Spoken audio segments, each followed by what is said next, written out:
Everyone, welcome to my channel physics by Neetu.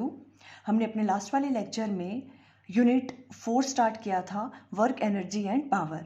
हमने work के बारे में कुछ बेसिक थिंग्स अंडरस्टैंड कर ली थी। आज हम डिस्कस करेंगे positive work and negative work क्या होता है। देखो, हमने कहा था वर्क डन किसके बराबर होता है, एफ एस कॉस थीटा के बराबर, where theta is the angle between force and displacement.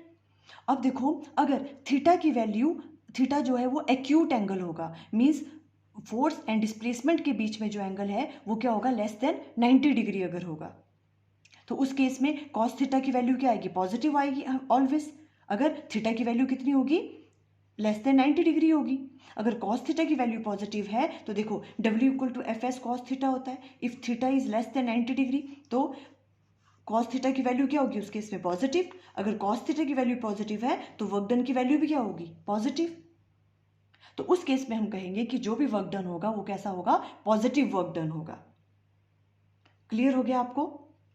जब भी angle between force and displacement क्या होगा, लेस देन 90 डिग्री होगा, तो जो भी वर्क डन होगा वो क्या होगा, पॉजिटिव वर्क डन होगा। अब देखो, जैसे इसका एग्जांपल अगर हम डिस्कस करें तो कौन सा एग्जांपल हो सकता है इसका, जब भी बॉडी फ्रीली फॉल करती है under the action of gravity, उस केस में जो वर्क डन होगा ड्यू टू ग्रेविटेशनल फोर्स वो कैसा होता है, उस पर पॉजिटिव होता है।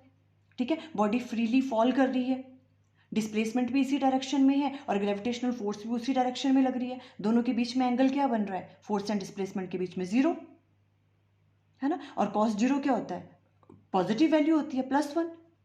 तो इस वाले केस में क्या हो गया, जो आपके पास वर्क डन है उसकी वैल्यू भी क्या आएगी, पॉजिटिव आएगी। Clear, okay. वैसे ही अब देखो नेगेटिव वर्क डन क्या होता है। नेगेटिव वर्क डन क्या होगा, जब भी एंगल बिटवीन किस किस के बीच में, फोर्स एंड डिस्प्लेसमेंट के बीच में जो भी एंगल है वो ऑब्ट्यूज एंगल होगा, मीन्स ग्रेटर देन 90 डिग्री होगा थीटा की वैल्यू। ठीक है, तो उस केस में कॉस थीटा की वैल्यू ऑलवेज क्या आएगी, नेगेटिव आएगी। जब कॉस थीटा की वैल्यू नेगेटिव होगी तो वर्क डन भी क्या आ जाएगा उस केस में, नेगेटिव होगा। क्लियर, सिंपल सी थिंग, आपको इस तरह से याद रखना है। ठीक है, शॉर्ट क्वेश्चन में पूछ सकते हैं कभी, नेगेटिव वर्क डन क्या होगा, जब भी angle between displacement and force के बीच में कैसा होगा, ऑब्ट्यूज एंगल होगा, ग्रेटर देन 90 डिग्री अगर होगा तो वर्क डन की वैल्यू क्या आती है, नेगेटिव आती है। नेगेटिव वर्क डन हम उसे कहेंगे। अब इसका अगर हमने एग्जाम्पल देना है तो क्या होगा, देखो, when a body is throne up it's motion is opposed by gravity. अगर हम किसी बॉडी को अपवर्ड डायरेक्शन में थ्रो करें, है ना, तो ग्रेविटी तो क्या कर रही है, उसको अपनी तरफ को अट्रैक्ट कर रही है ना। हमने बॉडी को कैसे थ्रो किया, अपवर्ड डायरेक्शन में, तो उसको क्या कर रही है, जो ग्रेविटेशनल फोर्स है वो अपोज कर रही है उस पर, है ना। तो उस वाले केस में क्या हो गया, देखो डिस्प्लेसमेंट कहाँ हो रही है, ऊपर वाली डायरेक्शन में, अपवर्ड डायरेक्शन में, और ग्रेविटेशनल फोर्स कहाँ लग रही है, डाउनवर्ड में। दोनों के बीच में एंगल कितना बनेगा, 180 डिग्री। और उस केस में कॉस थीटा की value 180 degree means theta is greater than 90 degree, तो कॉस थीटा की वैल्यू क्या होगी उसमें, कॉस 180 क्या होता है, नेगेटिव। तो उस केस में जो वर्क डन होगा वो क्या होगा, नेगेटिव। तो work done by gravity on a body moving upward is negative, ये भी कभी पूछ सकते हैं। ठीक है, जब हम बॉडी को थ्रो करते हैं अपवर्ड डायरेक्शन में तो जो भी उस पर वर्क डन होता है वो कैसा लगता है, नेगेटिव वर्क डन होता है, बिकॉज दोनों के बीच में डिस्प्लेसमेंट एंड फोर्स के बीच में एंगल कितना बन रहा है, 180 degree, and cos 180 is negative. Clear. और सेकंड एग्जांपल इसका क्या हो सकता है, हमने लास्ट वाले लेक्चर में भी किया था नेगेटिव वर्क डन, है ना। ये वाला एग्जांपल कौन सा, work done bye frictional force. उस केस में भी वर्क डन क्या होता है, नेगेटिव होता है, work done due to frictional force. Clear. अब हम क्या कर रहे हैं, देखो फोर्स ऑफ फ्रिक्शन इस डायरेक्शन में लगती है जब भी हम किसी बॉडी को मूव करते हैं। ठीक है, अगर हम फ्रिक्शनल फोर्स की बात करें तो फ्रिक्शनल फोर्स लगती है अपोजिट डायरेक्शन में और बॉडी मूव कर रही है फॉरवर्ड डायरेक्शन में, तो दोनों के बीच में एंगल कितना होगा, 180। बॉडी मूव कर रही है फॉरवर्ड डायरेक्शन में और फ्रिक्शनल फोर्स लगती है उसके अपोजिट में, and cos 180 is negative value होती है ना। तो वर्क डन उस केस में भी क्या आएगा, नेगेटिव। इस तरह से आप एग्जांपल दे सकते हो। क्लियर। अब देखो इसी चीज में एक और चीज अंडरस्टैंड करने वाली है, कभी इस तरह से भी ट्विस्ट करके क्वेश्चन पूछ सकते हैं। देखो, जब भी पॉजिटिव वर्क डन होता है किसी भी बॉडी पे, ठीक है, तो वो बॉडी क्या करती है, एनर्जी गेन करती है। देखो इस चीज़ को किस तरह से हम अंडरस्टैंड कर सकते हैं, जैसे मान लो आपके पास कोई भी ब्लॉक पड़ा हुआ है, ठीक है, इसमें हमने फोर्स लगाई इस डायरेक्शन में, डिस्प्लेसमेंट भी उसी डायरेक्शन में हो रही है। ठीक है, दोनों के बीच में एंगल कितना है, 0, पॉजिटिव वर्क डन हो रहा है।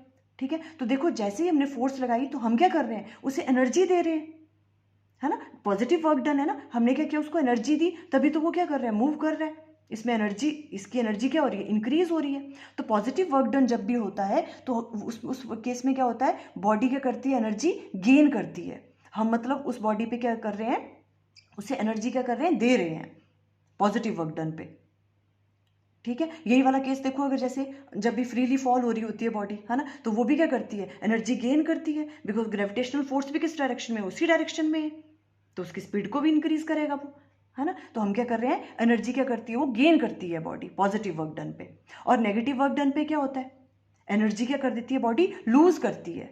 ये भी कभी पूछ सकते हैं, ठीक है, कि नेगेटिव वर्क डन में क्या होती है, एनर्जी लूज हो जाती है। देखो जैसे फ्रिक्शनल फोर्स है, बॉडी मूव कर रही है इस डायरेक्शन में, ठीक है, डिस्प्लेसमेंट इस डायरेक्शन में हो रही है, बट फ्रिक्शनल फोर्स कहाँ लग रही है, इसके अपोजिट डायरेक्शन में, अपोजिट डायरेक्शन में लग रही है ना। तो क्या होगा, ये जो बॉडी है इसकी जो भी इसकी एनर्जी है वो क्या हो रही है, कम कर रही है। वो जो फ्रिक्शनल फोर्स है वो इसकी मूवमेंट को क्या कर रही है, कम कर रही है, इसकी एनर्जी को क्या कर रही है, वो लेस कर रहे हैं ना। तो इस वजह से क्या होता है कि जब भी आपके पास, और ये फ्रिक्शनल फोर्स की वजह से कौन सा वर्क डन होता है, नेगेटिव। तो नेगेटिव वर्क डन जब भी होता है तो उस केस में जो बॉडी है वो एनर्जी क्या करती है, वो लूज करती है, उसकी एनर्जी क्या हो जाती है, कम हो जाती है, बिकॉज फ्रिक्शनल फोर्स इस डायरेक्शन में लग रही है और बॉडी इस डायरेक्शन में मूव करना चाह रही है ना। तो नेगेटिव वर्क डन में जो एनर्जी है वो लूज होती है, और पॉजिटिव वर्क डन पे क्या करती है बॉडी, एनर्जी क्या करती है, गेन करती है। कभी ऐसे भी ट्विस्ट करके क्वेश्चन पूछ सकते हैं। क्लियर। अब देखो इससे रिलेटेड फटाफट से हम कुछ न्यूमेरिकल डिस्कस कर लेते हैं। Find work done by gravitational force on each mass. Gravitational force की वजह से, देखो इस तरह से एक पुली है, पुली वाले क्वेश्चन देखो उनका भी रिवीजन हो जाएगा आपका इन क्वेश्चंस को करते हुए, है ना, जो हमने लास्ट फ्रिक्शन वाले चैप्टर में किए हुए हैं पुली सिस्टम में। देखो यहाँ पे 1 kg का मास हैंग किया हुआ और यहाँ पे 3 kg का। ये क्या पूछ रहे हैं, find work done by gravitational force. Gravitational force की वजह से आपको वर्क डन फाइंड आउट करना है ईच मास पे कितना लग रहा है। व्हेन जो आपके पास बॉडी है 3 kg mass body moves down by 3 metre. ये जो 3 kg वाली बॉडी है ये 3 मीटर क्या कर रही है, डाउनवर्ड डायरेक्शन में मूव कर रही है। ठीक है, उस टाइम पे बताओ कि ग्रेविटेशनल फोर्स वर्क डन कितना करना पड़ रहा है दोनों मासेस पे। ओके देखो सबसे पहले हमने यहाँ 1 kg मास है, ये 3 kg मास है, ये 3 मीटर कहाँ जा रहा है, डाउनवर्ड डायरेक्शन में। अगर ये 3 मीटर नीचे डाउनवर्ड डायरेक्शन में जाएगा तो यही 3 मीटर 1 kg वाला कैसे जाएगा, अपवर्ड डायरेक्शन में। ठीक है, आपको पता है 3 मीटर ये ऊपर जाएगा। ओके, अब हमें क्या निकालना है, देखो ग्रेविटेशनल फोर्स की वजह से हमें फाइंड आउट करना है। तो ग्रेविटेशनल फोर्स कौन सी लगेगी इसमें, देखो mg, डाउनवर्ड डायरेक्शन में, इस डायरेक्शन में mg लगेगी। m कितना है 3, और g क्या होता है, एक्सेलरेशन ड्यू टू ग्रेविटी, वो क्वेश्चन में दे रखा है, उसे हम 10 ले सकते हैं। ठीक है, तो ये क्या हो गया 3g, g is acceleration due to gravity, ये mg इस तरफ, और यहाँ पर भी यहाँ पे mg डाउनवर्ड डायरेक्शन में लगेगा, क्या लगेगा, मास कितना है 1 और साथ में g 1g। क्लियर। अब हमें क्या निकालना है, देखो वर्क डन निकालना है ग्रेविटेशनल फोर्स की वजह से। तो वर्क डन ड्यू टू किसके, ग्रेविटेशनल फोर्स की वजह से। WG मैंने इसको राइट डाउन किया, due to gravitational force 1 kg mass पे, दोनों मासेस पे फाइंड आउट करना है। तो 1 kg पे अगर हम देखें तो देखो क्या आएगी वैल्यू, होता क्या है वो FS cos of theta work done. अब इस वाले केस में देखो FS theta, theta is the angle between force and displacement. Gravitational force ऐसे लग रही है और बॉडी कैसे मूव कर रही है, इस डायरेक्शन में, डिस्प्लेस्ड ऊपर वाली डायरेक्शन में हो रही है। दोनों के बीच में एंगल क्या हो रहा है 180 डिग्री। तो यहाँ पे क्या आ जाएगा, बस ये चीज आपको याद रखनी है, एंगल कितना बन रहा है cos 180 डिग्री, है ना। तो यहाँ ये वाली वैल्यू क्या आ जाएगी आपके पास, minus of FS cos 180 is -1, तो वर्क डन ये वाला आ जाएगा। तो देखो W work done due to gravitational 1 kg पे कितना आएगा, माइनस ऑफ, ठीक है यहाँ राइट डाउन कर रही मैं, माइनस फोर्स कितनी है उस पर 1g मल्टीप्लाई बाय डिस्प्लेसमेंट कितनी हो रही है 3, ठीक है, और यहाँ पे -1, g की वैल्यू क्या है 10, acceleration due to gravity multiply by 3, तो ये कितना आंसर आ गया आपके पास -30 जूल। ये आ गया 1 kg पे कितना वर्क डन हो रहा है ड्यू टू ग्रेविटेशनल फोर्स। इस तरह से क्वेश्चन सॉल्व करोगे। ठीक है, अब अगर हमें 3 वाली सेकंड वाली उस पर भी फाइंड आउट करना है मास पे, तो work done due to gravitational किसकी वजह से, किस पे लग रहा है 3 kg वाले मास पे। तो अब देखो यहाँ पे ग्रेविटेशनल फोर्स भी इसी डायरेक्शन में है और डिस्प्लेसमेंट भी इसी डायरेक्शन में, दोनों सेम डायरेक्शन में है ना। तो एंगल क्या हो जाएगा दोनों के बीच में 0, तो यहाँ पे क्या आ जाएगा FS cos ऑफ 0। और cos 0 इज 1, तो मीन्स Fs हम डायरेक्ट राइट डाउन कर सकते हैं। फोर्स कितनी है आपके पास 3g और डिस्प्लेसमेंट कितनी हो रही है 3, तो 3 एक्सेलरेशन ड्यू टू ग्रेविटी की वैल्यू 10 मल्टीप्लाई बाय 3, ये कितना हो गया 90 जूल्स। यही आया ना, क्लियर हो गया आपको ये वाली चीज। देखो अब यहाँ पे ये वाली जो थी 1 kg पे कैसी लग रही है, नेगेटिव वर्क डन हो रहा है, और जो आपके पास 3 kg है बिकॉज वो डाउनवर्ड डायरेक्शन में है, देखो है ना, तो 90 जूल। अभी हमने एक्सप्लेन भी किया, ये हो गया पॉजिटिव वर्क डन, और ये इस पे क्या लग रहा है 1 kg पे negative work done because opposite direction में है दोनों। क्लियर। अब देखो नेक्स्ट क्वेश्चन ले लेते हैं। Find work done by tension force on each mass when 2 kg mass moves down by 3 metre.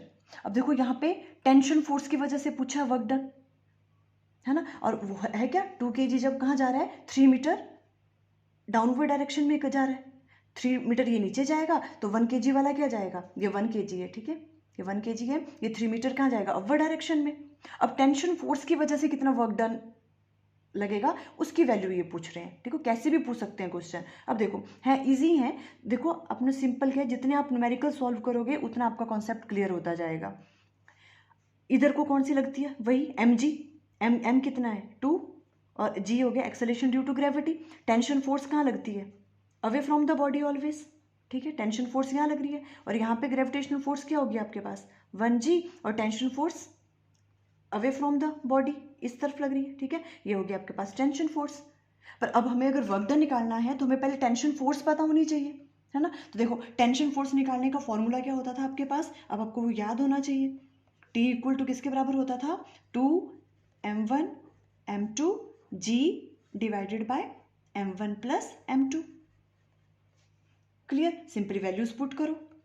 T2 m1 की वैल्यू कितनी है 1, m2 की वैल्यू क्या है 2, g को भी वैसे रहने दो एक्सेलरेशन ड्यू टू ग्रेविटी, बाद में पुट करेंगे m1 प्लस m2 1 प्लस 2, तो किसके बराबर आ गया देखो 2 2 ज़ा 4g divided by 2 plus 1 3, 4/3 into g, ये टेंशन फोर्स आ गई आपके पास। अब इसकी वजह से हमें वर्क डन फाइंड आउट करना है। Work done due to tension force किस पे 1 kg पे पहले हम फाइंड आउट करते हैं 1 kg पे, ठीक है। तो 1 kg में होता क्या है देखो F S cos theta, theta की वैल्यू क्या होगी देखो, टेंशन फोर्स भी इसी डायरेक्शन में टेंशन फोर्स, और वो बॉडी डिस्प्लेस भी कैसे हो रही है इसी डायरेक्शन में। 3 मीटर अगर ये नीचे जाएगा तो ये अपवर्ड डायरेक्शन में जाएगा, ठीक है। दोनों के बीच में एंगल क्या हो रहा है 0, टेंशन फोर्स भी उसी तरफ है और डिस्प्लेसमेंट भी उसी तरफ है, तो cos 0, ठीक है, ये किसके बराबर आ जाएगा सिंपली Fs के बराबर। और टेंशन फोर्स क्या, अब हम टेंशन फोर्स लेंगे, टेंशन फोर्स क्या है 4/3 इंटू 4/3 मल्टीप्लाई बाय, अब g की वैल्यू डाल दो, g के एक्सेलरेशन ड्यू टू ग्रेविटी आपको 10 लेनी है उसकी वैल्यू, ठीक है, मल्टीप्लाई बाय डिस्प्लेस कितना हो रहा है अब 3, डिस्प्लेसमेंट की वैल्यू 3 मीटर है, 3 से 3 कैंसिल आउट हो गया, तो यहाँ पे आ गया आपके पास 40 जूल्स, ये वाली आ गई 1 kg पे टेंशन फोर्स, है ना। वैसे ही आपको टेंशन फोर्स फाइंड आउट करनी है अब किस पे 2 kg पे। अब इस वाले केस में देखो आप यहाँ पे क्या है Fs cos ऑफ, क्या एंगल होगा दोनों के बीच में, टेंशन फोर्स इस डायरेक्शन में लग रही है और डिस्प्लेस बॉडी इस डायरेक्शन में हो रही है 180 डिग्री, तो इसे हम राइट डाउन कर सकते हैं माइनस Fs, और यहाँ पे वर्क डन की वैल्यू क्या आ जाएगी, विजिबल है देखो, F की वैल्यू कितनी है आपके पास 4/3 मल्टीप्लाई बाय G की वैल्यू पुट कर दी हमने 10 मल्टीप्लाई बाय S कितना आपके पास 3, सेम 3 से 3 कैंसिल, और यहाँ पर क्या आ गया आपके पास, सॉरी यहाँ नेगेटिव होगा ना, बिकॉज क्या है टेंशन फोर्स इस डायरेक्शन में है और डिस्प्लेस्ड इस डायरेक्शन में हो रही है, तो यहाँ पे आ गया -40 जूल्स। ये आ गया आपके पास 2 kg पे जो आपके पास टेंशन फोर्स है, और 1 kg पे आपके पास आ रही है 40 जूल्स। यहाँ पॉजिटिव वर्क डन हो रहा है और यहाँ पे negative work done due to tension force. इस तरह के क्वेश्चंस भी आ सकते हैं एग्जाम में। देखो एक क्वेश्चन और ले लेते हैं, सिंपल सा है पर बहुत सारे बच्चे कंफ्यूज होकर गलत कर देते हैं ऐसे क्वेश्चंस को। देखो क्या करना है, find work done by gravitational force. ऐसे कोई इंक्लाइंड प्लेन है यहाँ पे, ठीक है, यहाँ पे कोई बॉडी प्लेस है जिसका मास m है, ठीक है, ये यहाँ से कहाँ जा रही है, इंक्लाइंड होकर यहाँ पे रीच कर गई है, कितना डिस्प्लेसमेंट कितनी हो रही है l के बराबर आपको गिवन है, ठीक है, डिस्प्लेसमेंट। अब ये पूछ रहे हैं इस पे ग्रेविटेशनल फोर्स की वजह से कितना वर्क डन कर फाइंड आउट करना है आपको वैल्यू। तो सबसे पहले आपको ग्रेविटेशनल फोर्स देखो, ग्रेविटेशनल फोर्स mg mg किस डायरेक्शन में लगेगी, डाउनवर्ड डायरेक्शन में लगती है ना। तो किस डायरेक्शन में लगेगी, देखो ऐसे डाउनवर्ड डायरेक्शन में लगेगी, ये इस डायरेक्शन में लग रही है mg। क्लियर है, ये है फोर्स mg डाउनवर्ड डायरेक्शन में। ओके, अब देखो हमें क्या करना होता है, ये वाला देखो, अब यहाँ पे हमने एंगल कौन सा लेना है वो मैटर कर रहा है, ठीक है। अब देखो फोर्स लग रही है इस डायरेक्शन में और डिस्प्लेसमेंट हो रही है इस डायरेक्शन में। हमें किस किस के बीच में एंगल लेना होता है, फोर्स एंड डिस्प्लेसमेंट के बीच में। ये फोर्स है और ये डिस्प्लेसमेंट है, मीन्स हमें ये वाला एंगल फाइंड आउट करना है इस केस पे। क्लियर हो रही है बात, ठीक है। हम कॉस, देखो वर्क डन क्या होता है, F S cos theta, clear है, ओके। फोर्स की वैल्यू क्या है आपके पास, m g, gravitational force m g, और एस कितना डिस्प्लेसमेंट हुई उसकी एल। कॉस, हमें थीटा की वैल्यू फाइंड आउट करनी है। देखो ये वाला एंगल है theta, m g force and displacement के बीच में। देखो ये एंगल अगर आपके पास थीटा है, ये इंक्लाइंड प्लेन है ना, मान लो ये थीटा एंगल है गिवन आपको, ये थीटा है, ये वाला एंगल कितना होगा 90, है ना। वैसे ये वाली चीज़ हम अंडरस्टैंड कर चुके हैं, ठीक है, पहले भी जब हमने इंक्लाइंड प्लेन वाली प्रॉब्लम्स की थी। ये 90 है, ये थीटा है, तो ये वाला एंगल कौन सा हो गया, 90 माइनस थीटा। क्लियर, तो अब यहाँ पे थीटा की वैल्यू कौन सी आएगी, 90 माइनस थीटा, बिकॉज हमने एंगल किस किस के बीच में लेते हैं, फोर्स एंड डिस्प्लेसमेंट के बीच में। ये डिस्प्लेसमेंट है, ये फोर्स है, 90 माइनस थीटा, और कॉस 90 माइनस थीटा किसके बराबर होता है, साइन थीटा के बराबर। तो वर्क डन की वैल्यू क्या आ जाएगी, M G L sine theta, इस वाले केस में। Clear, okay. आज देखो हमने पॉजिटिव वर्क डन और नेगेटिव वर्क डन के बारे में अंडरस्टैंड किया, उससे रिलेटेड न्यूमेरिकल्स किए। Okay, thank you.